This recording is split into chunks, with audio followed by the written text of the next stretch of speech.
말씀은 은혜의 방편이다라는 그 제목으로 하나님의 말씀을 나누려고 하는데요. 은혜의 방편, 우리 조금 전에 집사님도 기도하셨듯이 세 가지죠. 하나님께서 우리에게 주시는 은혜의 방편, 말씀, 성례, 기도입니다. 성례는 또한 세례와 성찬이 나타나죠. 오늘 초대교회 모습이 지금 41절부터 47절까지 기록이 되어져 있는데요. 이 말씀의 기록에 보면 이 은혜의 방편 세 가지가 다 드러나 있어요. 세례, 성찬, 말씀, 기도. 이와 같이 하나님이 주신 은혜의 방편을 통해 초대교회, 즉 예루살렘 교회가 어떻게 말씀과 하나님이 주신 은혜의 그와 같은 많은 수단 속에서 아름답게 세워지고 성장하는가를 우리에게 보여주고 있다라는 겁니다. 비단 이것은 교회뿐만이 아니라 우리 각 사람에게도 적용이 되어지는 거예요. 우리가 하나님 앞에 어떻게 아름답게 제대로 세워져 갈 수 있습니까? 라고 묻는다면 교회를 이와 같은 하나님이 주신 수단들을 통해서 교회가 아름답게 세워져 갔듯이 우리도 말씀과 성례와 기도를 통해서 각 사람이, 각 영혼이 하나님의 뜻 가운데 세워져 갈 수 있다는 겁니다. 우리는 소요리 문답을 계속적으로 살펴보고 있는데요. 소요리 문답을 보면은 특별히 이제 하나님께서 우리에게 여러 가지 많은 것을 가르쳐 주신 이후에 우리는 스스로 구원할 수 없는 존재들임을 확인시켜 주셨습니다. 우리는 스스로 도무지 자기 자신을 구원할 수가 없어요.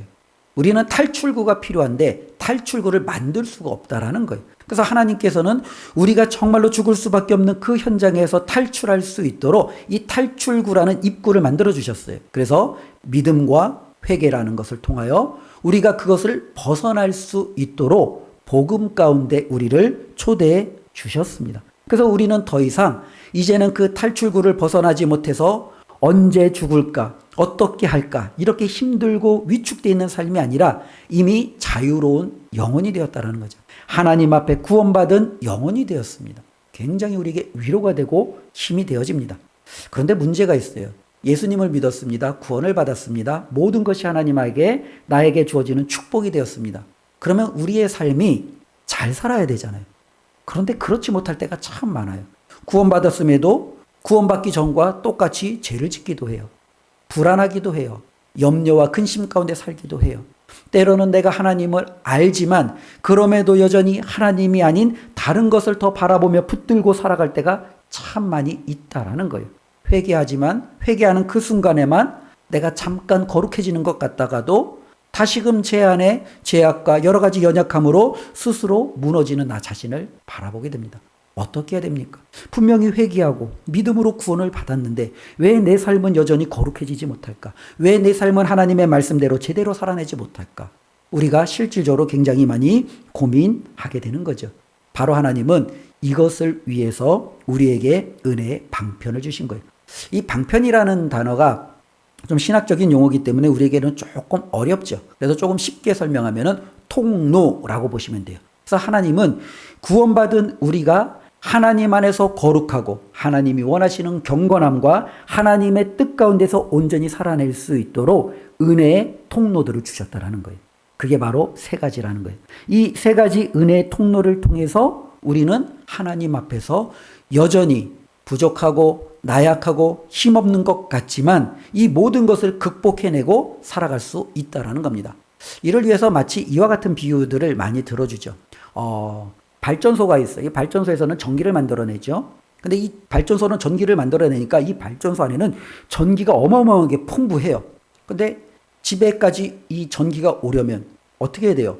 이 풍부한 전기를 연결시켜줘야 되는 게 있어야 되잖아요. 그치요? 전선을 통해서 또 집 각 가정마다 그 전기가 쓸 수 있도록 뭐 변압기 같은 걸 통해서 적절하게 조절해주는 이와 같은 연결선과 때로는 그것을 조절해주는 많은 중간적인 도구들이 필요해요. 실질적으로 지금 보면은 하나님께서 우리에게 주신 이 은혜가 어마어마한데 이것이 우리 각 사람에게 연결해주는 통로가 바로 하나님께서 세 가지를 주셨다라는 거예요. 말씀을 통해서 하나님의 에너지를, 기도를 통해서 하나님이 주시는 놀라운 풍성함을, 성례를 통해서 하나님이 우리에게 주시고자 하는 그 놀라운 것들을 주실 수 있는 이 연결선이 있다는 거예요. 그러니까 이 세 개가 끊어지면 하나님이 주시고자 하는 이 풍성함을 우리가 온전히 누리지 못하는 거예요. 그러니까 모든 우리의 일상생활에도 우리가 그렇게 적용되잖아요.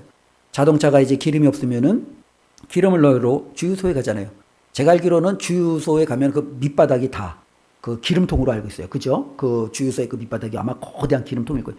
어마어마하게 많은 기름이 그 안에 다 이제 땅 속에 이제 있겠죠. 보관되어져 있겠죠.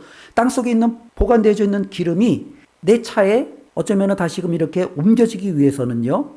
그 기계도 필요하고 호수도 필요하고 그래서 이것이 연결이 되어질 때 땅 속에 있는 그 많은 기름이 차로 옮겨지듯이 하나님께서는요.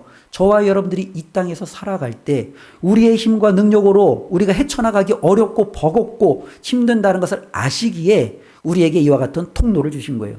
내가 너에게 이것을 통해서 너희가 믿음 생활에서 지치지 않도록 쓰러지지 않도록 하나님 앞에 오는 날까지 정말로 승리할 수 있도록 이것을 우리에게 주셨다라는 겁니다.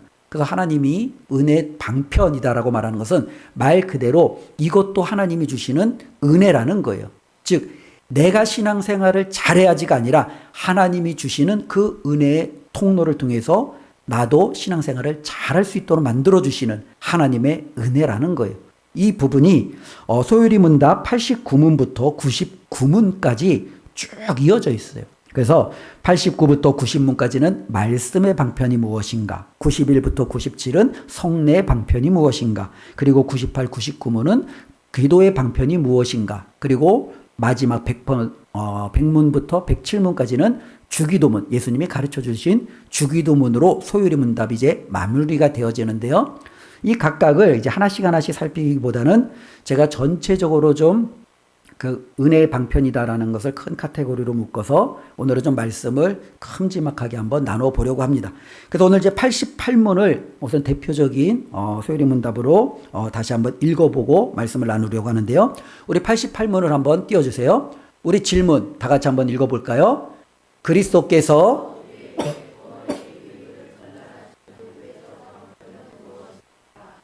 답을 한번 읽어보겠습니다. 말씀, 성례, 기도입니다. 이것들이 택함을 받은 자들에게 구원을 얻게 하는 유효한 수단이 됩니다. 자, 그리스도께서 우리에게 구원의 유익을 위해서 전달하시는 외적 방편이 무엇인가? 외적 통로가 무엇입니까? 답은 명확하잖아요. 말씀, 성례, 기도입니다. 이것을 통해서 하나님은 여전히 우리의 구원을 어떻게 해요? 완성해 가고 계시는 거예요. 하나님이 예수 그리스도의 보혈의 십자가의 피로 우리를 구원해 내셨어요. 회개와 믿음을 통해서 우리가 그분을 영접하게 하셨어요. 이제는 우리를 하나님이 약속하신 끝까지 끌고 가시는데 끌고 가시기에는 우리가 아직까지 너무너무 연약해요. 힘이 없어요. 에너지가 없어요. 건강하지 않아요. 그러니 하나님이 어떻게 해요? 말씀을 불어넣으시고 성례를 불어넣으시고 기도를 불어넣으셔서 우리가 거기까지 갈 수 있도록 하나님께서 여전히 역사하고 계시다라는 겁니다. 그래서 첫 번째 보면은요, 이 말씀이라는 것은 우리가 이 말씀을 통해서 우리 자신을 우리가 좀 볼 수 있어요. 말씀을 일종의 거울로 보잖아요. 그렇죠? 성경에도 보면은요, 구약의 많은 선지자들의 글을 일종의 하나의 거울로서 비유하는 경우들도 있어요. 그들의 삶을 보고 그들을 향한 하나님의 가르침을 보면서 이 말씀이 우리에게 하나의 거울이 되어진다라고 말하는 거죠. 우리는 자주 세상의 방식에 따라서 살아가요. 그러니까 너무너무 치열하게 살다 보면 때로는 내가 하나님의 말씀대로 사는지 아니면 내가 정말로 세상의 방식대로 사는지 스스로도 자각하지 못할 때가 참 많아요. 내가 지금 잘 살고 있는지 못 살고 있는지 스스로도 모를 때가 정말로 많아요. 그런데 저와 여러분들이 막상 하나님의 말씀 앞에 서면은 내가 지금 잘못된 길에 서 있구나. 내가 지금 제대로 하나님의 뜻대로 나아가지 못하고 있구나 라는 것을 우리가 발견하게 되는 거죠.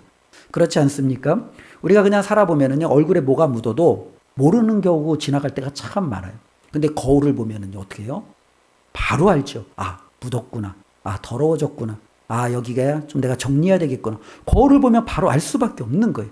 말씀은 바로 저와 여러분들에게 그와 같은 것으로 인도한다라는 거예요. 열심히 살아왔는데 이 열심히 살아왔는 것이 내가 하나님 앞에 제대로 살아왔는지 내가 계속해서 이렇게 살아내도 되는 건지 헷갈리고 어려울 때가 많잖아요. 그때 말씀 앞에 서면 이 말씀이 우리 가운데 내가 제대로 살고 있는지를 가르쳐주고 있는 거죠. 지난 한 주간 동안 이제 살다 보면은 우리 가운데 여러 가지 많은 감정들이 있잖아요. 근데 이제 많은 감정들 중에 이런 감정들이 있죠. 억울함, 분노, 이런 감정들이 있을 수 있어요. 왜냐하면 이 억울함과 분노는 내가 손해보고 있다라고 생각되어지면 이 억울함이 생겨요. 그리고 분노가 생겨요. 그리고 이 억울함과 분노가 있으면 삶의 감사와 기쁨이 사라져요. 왜 내가 이런 대우를 받아야 돼? 왜 내가 이것을 다 감당해야 돼? 이와 같은 생각들이 우리 가운데 나타날 수 있어요. 이 감정을 어떻게 극복해야 되는지, 극복해야 되는데 어떻게 극복해야 될지 모를 때가 있다라는 거예요. 근데 어느 날 하나님의 말씀 앞에 서는 거예요. 말씀을 읽어보니까 그날에 따라 말씀이 1만 달란트 빚진 자예요. 어마어마한 돈을 빚진 자가 그 주인에게 가서 용서를 구했더니 그 주인이 그에게 있는 그 모든 1만 달란트를 다 탕감해 주었어요. 그리고 그 사람은 자신에게 100데나리온 빚진 자를 만나서 그 사람에게 이 100데나리온 빚진 것을 갚도록 그를 투옥하고 감옥에 보내려가는 어떻게 보면 굉장히 모난 모습을 보여주고 있다라는 거예요. 하나님의 말씀을 보면서 내 자신을 보는 거죠. 혹시 내가 1만 달란트 탕감받은 이와 같은 모습은 아닌가? 하나님 앞에 어마어마한 은혜와 사랑을 받았음에도 불구하고 지금 나에게 조금 화를 내고 지금 나에게 조금 손해를 끼치는 그 사람을 미워하고 그것 때문에 내가 분노하며 파르르 떨며 억울함 때문에 정말로 그 사람을 용서하지 못하는 모습이 혹시 나의 모습은 아닌가? 말씀을 통해서 자기 자신을 한번 되돌아보는 거죠. 말씀은 저와 여러분들이 하나님 앞에 끊임없이 우리 자신을 바라보게 하는 거예요. 열심히 일했어요. 열심히 수고했어요. 그런데 이상하게 통장에 돈이 모아져야 되는데 안 모아지잖아요. 오늘날 한국에 사는 청년들은요, 끊임없이 돈을 모아야 돼요. 그렇죠? 왜 돈을 모아야 돼요? 다양한 이유가 있겠죠. 여행을 가야 되기도 하고, 나이가 차면 이제 결혼을 해야 되고. 그래서 한국에서 결혼을 해야 되려면 어마어마한 돈이 필요해요. 그래서 이 돈을 모아야 되는데 이 돈이 안 모아져요. 그러면 어떻게 해요? 근심과 걱정이 늘어나는 거예요. 결혼은 해야 될 것 같고, 가정은 이루어야 될 것 같고, 근데 내가 모아놓은 것은 없고, 앞으로도 모아질 일이 난감한 것 같고, 어떻게 해야 되나? 나 혼자 혹시나 혼자 살아야 되는 건 아닌가? 이런저런 근심 때문에 스스로가 굉장히 위축될 수가 있지요. 그러면서 미래에 대한 불확실 때문에 너무나도 염려 가운데 있는 거예요. 그리고 하나님의 말씀 앞에 그날 그 말씀을 읽는 거예요. 근데 그 말씀을 보니 하나님이 이렇게 말씀하시는 거예요. 공중의 새를 봐라. 들판의 백합화를 봐라. 저들은 심지도 않고 그들은 정말로 거두지도 않았음에도 하나님께서 그들을 먹이시고 그들을 기르시는 것이 보이지 않느냐 라고 하나님이 말씀하셔요. 이 말씀을 통해서 자기 자신을 되돌아보는 거예요. 나는 내가 심어야 되고 내가 노력해야 되고 내가 해야지 무언가 안정적이고 내가 원하는 것을 이룰 것 같은데 하나님은 말씀하시는 거예요. 그렇지 않다는 거예요. 공중의 새를 내가 먹이듯이 너를 내가 먹일 거고 들의 백합화를 내가 입히듯이 너를 내가 입힐 것이야. 염려하지 마, 걱정하지 마, 두려워하지 마. 나를 바라보고 나를 믿어. 하나님이 그렇게 말씀하시는 거죠. 이 말씀을 통해서 내가 얼마나 미래에 대한 불확실 때문에 하나님을 신뢰하지 못하고 있는지 자기 자신을 바라보게 되는 거예요. 어떤 분들은 그런 얘기들을 많이 하잖아요.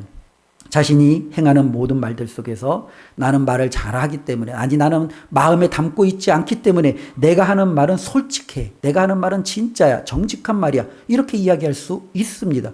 그런데 야고보서의 말씀을 보니 우리의 혀 하나 때문에 때로는 그것이 얼마나 많은 어려움을 가져오는지 하나님이 말씀하고 있는 거예요. 혀가 길들여지지 아니할 때, 때로는 우리가 그것을 정당하다라고 얘기하는 그 순간이 어쩌면 길들여지지 않은 우리의 말 한마디 때문에 공동체가 분열이 될 수 있고 내 주위에 있는 많은 사람들이 힘들어할 수 있음을 깨닫게 하실 때 다시 한번 자기 자신을 돌아보는 거죠. 내가 혹시 하지 말아야 될 말을 한 건 아닌가? 누군가에게 내가 아픔과 상처를 준 건 아닌가? 어쩌면 말씀은 바로 저와 여러분들이 더욱더 하나님 앞에 온전히 설 수 있도록 우리 자신을 비추어주는 이와 같은 놀라운 은혜의 통로가 된다라는 거예요. 그러니 말씀을 많이 가까이 하고 접하는 사람에게 하나님이 부어주시는 은혜는 훨씬 더 크겠죠. 억울함과 분노가 아니라 하나님이 주시는 평안을 누리게 되고 미래에 대한 불확실이 아니라 하나님을 의존함으로 하나님 앞에 정말로 신뢰하는 법을 배우게 되고 무엇보다도 자기 자신이 하고 싶은 대로 하는 것이 아니라 하나님 앞에 자기 자신을 내어 맡길 줄 아는 이러한 삶이 말씀을 가까이 하는 자에게 주어진다라는 겁니다. 우리 한 분 한 분 우리 은강교회 성도님들이 이 말씀을 가까이 함으로 하나님이 주시는 은혜가 저와 여러분들의 삶 가운데 온전히 누려지기를 주님의 이름으로 축복합니다.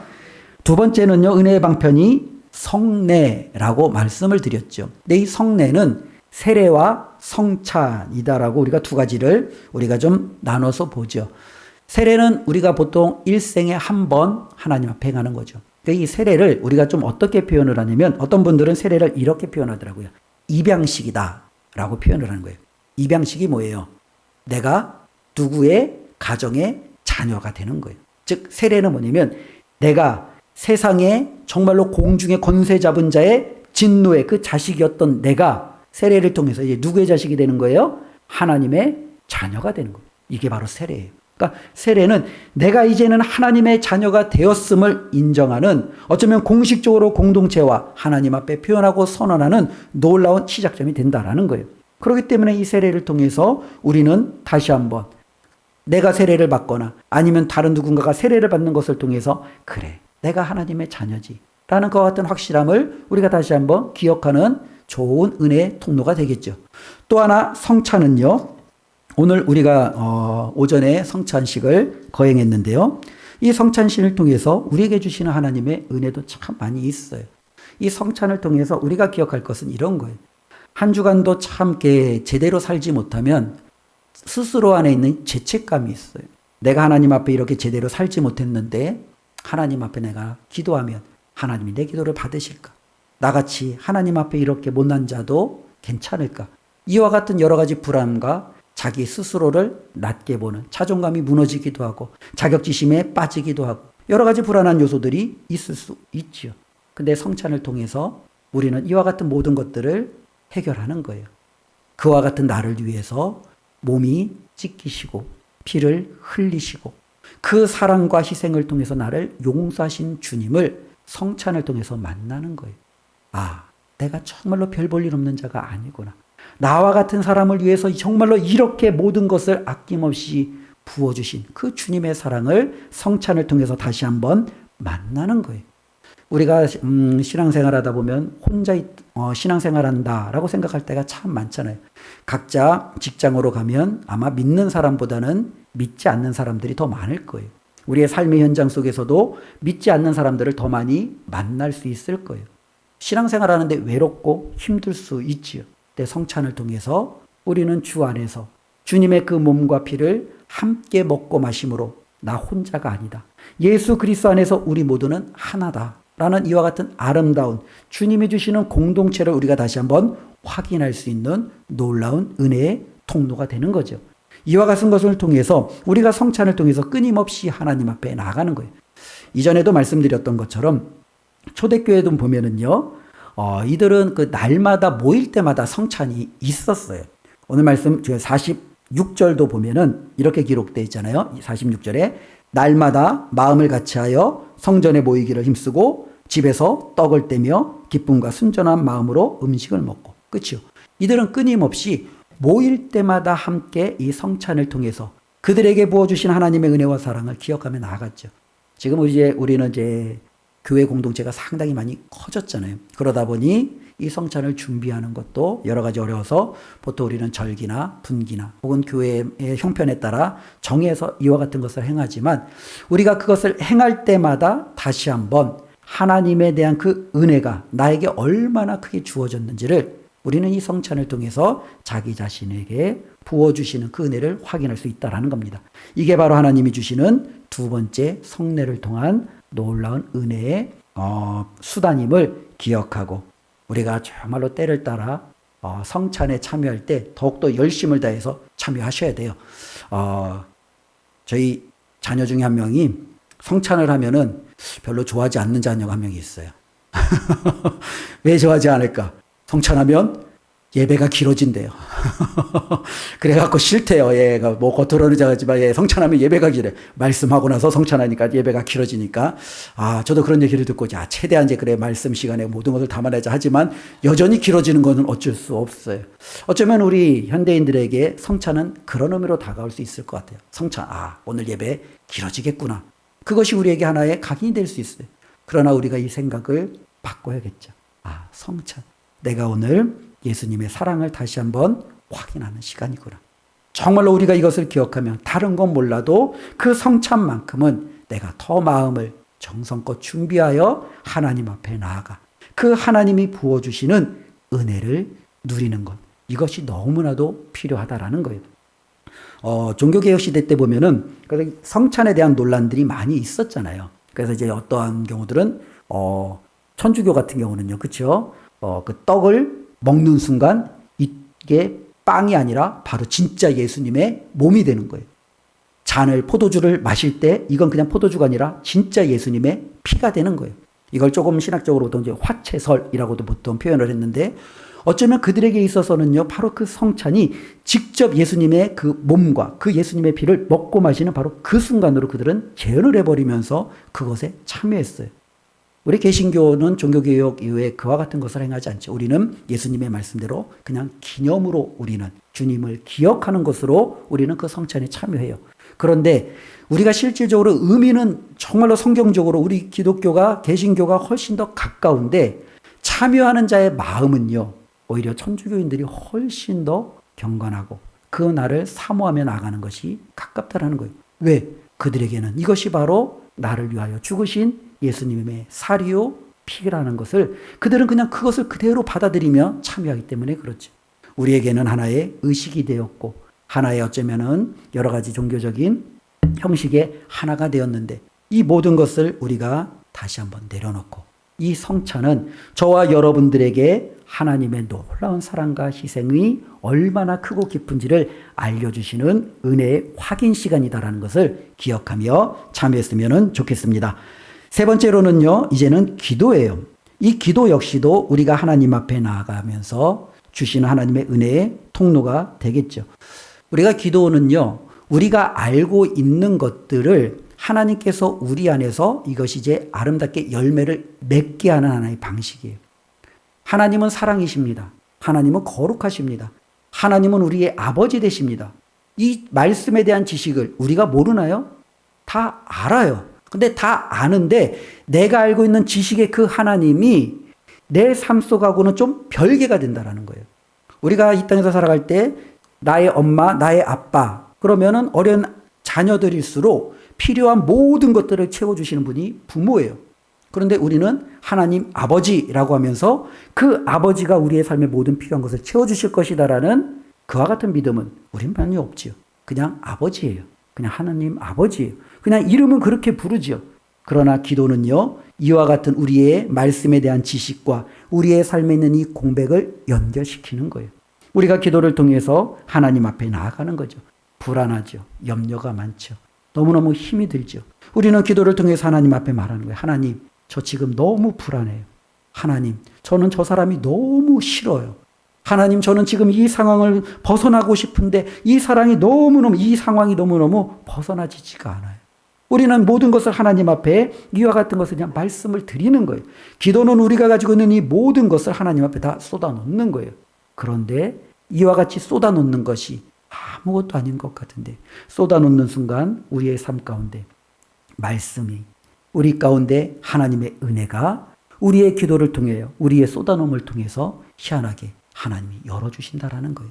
그것을 어떠한 방식으로 우리에게 열어주실지는 각 사람마다 다르겠지만 정말로 하나님 앞에 이렇게 기도로 나아가는 자들에게는요, 그들은 하나님 앞에 다시 한번 고백하는 거예요. 하나님, 제가 그때 그렇게 힘들었는데 저를 이렇게 피할 길을 내주시고 이렇게 이끌어주신 하나님 감사합니다. 하나님, 저는 그때 제 생각이 그것이 옳다라고 생각했는데 하나님 돌이켜보니 제가 그때 틀렸군요. 하나님이 이끌어주신 것이 맞았네요. 스스로 자기 자신을 하나님 앞에 온전히 만들어가는 아름다운 성숙의 그런 열매들이 맺혀지기 시작하는 거예요. 기도는 바로 그와 같은 은혜가 있는 거예요. 그래서 기도를 많이 하는 자는 그들의 믿음이 하나님 앞에 성숙할 수밖에 없어요. 성장할 수밖에 없어요. 우리가 말씀만 듣는다고 성장하지 않아요. 이 말씀만 듣고 가만히 있으면은 교만한 지식이 되는 거예요. 그렇죠? 기도만 들어온다고 또 성장하지도 않아요. 말씀과 기도는 함께 가야 되는 거예요. 이 말씀을 붙들고 기도하는 그 사람에게 하나님의 놀라운 은혜가 부어짐을 성경은 우리에게 가르쳐 주고 있습니다. 방편이다라는 것을 처음에 설명을 드렸잖아요. 이 방편은 하나의 통로라고 말씀해 주셨습니다. 하나님이 저와 여러분들에게 구원을 주셨고 이 구원을 이룰 수 있도록 우리에게 길을 열어주셨어요. 말씀의 길, 기도의 길, 성례의 길을 열어주셨어요. 이건 역시도 우리가 이루는 것이 아니라 하나님이 열어주신 길이에요. 그래서 우리는 이것을 은혜의 방편이라고 말하는 겁니다. 말씀도 은혜고 기도도 은혜고 성례도 은혜입니다. 이 은혜를 붙드는 자에게 우리 하나님께서 더욱더 놀라운 풍성함을 허락하여 주실 줄로 믿습니다. 그래서 우리가 행하는 것은 뭐예요? 하나님이 주시는 이 은혜의 이 방편을 사수하는 거예요. 말씀의 자리를 사수하고 성례의 자리를 사수하고 기도의 자리를 사수하는 것. 그 사람에게 하나님의 놀라운 은혜가 부어질 줄로 믿습니다. 하나님께서 부어주시는 이 놀라운 은혜를 우리가 사모함으로 정말로 하나님 앞에 더욱더 가까이 나가시는 우리 모든 성도님들이 되시기를 주님의 이름으로 축원합니다. 기도하겠습니다. 하나님 감사합니다. 오늘도 주님께서 하나님의 말씀을 통해서 말씀과 성례와 기도를 통해서 우리의 삶에 부어주시는 은혜를 확인했습니다. 하나님이 은혜를 주시고자 이와 같은 귀한 방편들을 허락하셨는데 하나님, 우리는 뭐가 그리 바쁜지요? 말씀의 자리에 서 있지 못하고 성례의 자리에 함께하지 못하고 기도의 자리를 지키지 못할 때가 너무나도 많았습니다. 하나님, 다시 한번 우리의 마음을 열어 하나님이 부어주시는 그 은혜의 자리에 우리가 임할 수 있도록 믿음을 더하여 주시옵소서. 예수님의 이름으로 기도드리옵나이다. 아멘.